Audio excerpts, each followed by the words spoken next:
This video is called Order, Natural Consequences, and Justice. I just wrote it, and I'm confident that it's the most interesting piece I've ever written.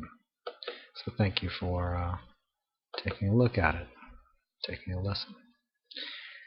All life is orderly. The orderliness may be perceived correctly, or it may not be perceived correctly, but there is no actual randomness or chaos inherent in any aspect of life. There simply are either the presence or absence of correct perceptions of order. The absence of the correct perception of order does not constitute the presence of a chaos or a randomness. Similarly, a week with 7 days does not have an absence of more days than 7, but simply has exactly 7 days. So there are only variations in the presence of hair, but no such thing as the presence of a baldness. There are only variations in the presence of saltiness, but no such things as the presence of a saltlessness. There are only variations in wetness, but no such tangible thing as the presence of a dryness. There are only variations of heat, but no such thing as a coldness. There are only variations of sound, but no such tangible thing as a silence. There are only variations of light, but no such thing as a darkness. There are only variations of sight, but no such thing as the presence of a blindness. There are only variations in hearing, but no such thing as the presence of deafness. In other words, the absence of a particular thing does not constitute the presence of something else. The absence of a certain process is not the presence of a non-process. The absence of a certain standard of development is not the presence of an underdevelopment. The absence of a certain orderliness is not the presence of a disorder. The absence of a certain functionality is not the presence of a dysfunction. Thus, there are even only variations in health, and no such thing as an illness. Either the immune system and overall organism is functional and sufficiently nourished relative to whatever waste is present, or else the functionality is inadequate. However, the absence of a sufficiently functional immune system or organism does not equate to the presence of an illness. Likewise, inadequate nourishment is not the presence of a starvation or of an undernourishment, while inadequate hydration is not the presence of a depletion or of an underhydration.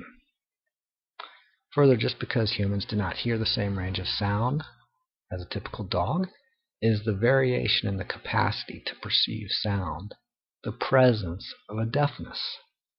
Dogs typically can hear very high-pitched whistles, which humans might, for our convenience, call silent, meaning that the sounds of the whistle are imperceptible to unaided human hearing.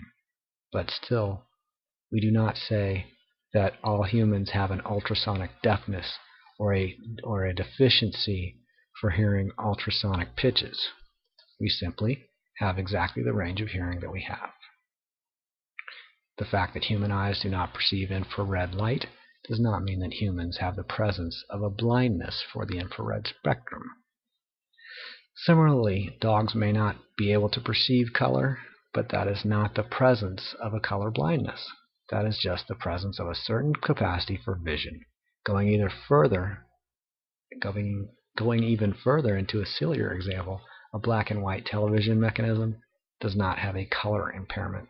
A sentence with 8 words does not have an absence of 9 words, but simply the presence of only 8. A monophonic audio recording does not have a deficiency of stereo sound. A deficiency is not the presence of something, but the relative absence of something. In other words, there is no such thing as having a deficiency, nor of having a disability, nor of having an absentness. Rather, we simply have the presence of the exact ability that we have. We only have the precise range of perception that we have, whether of sounds or sights or orderliness. There is no such thing as the presence of an absence of something. Again, all life is orderly. The orderliness may be perceived correctly, or it may not be perceived correctly at a given time by a given observer. But there is no actual randomness or chaos, but only the presence or absence of correct perceptions of order. Therefore, all consequences are natural. Some developments may be recognized as the consequences of particular causes, and other developments may have unrecognized causes. An awareness that does not currently include a recognition of causality is not the absence of causality, but the relative absence of awareness or recognition.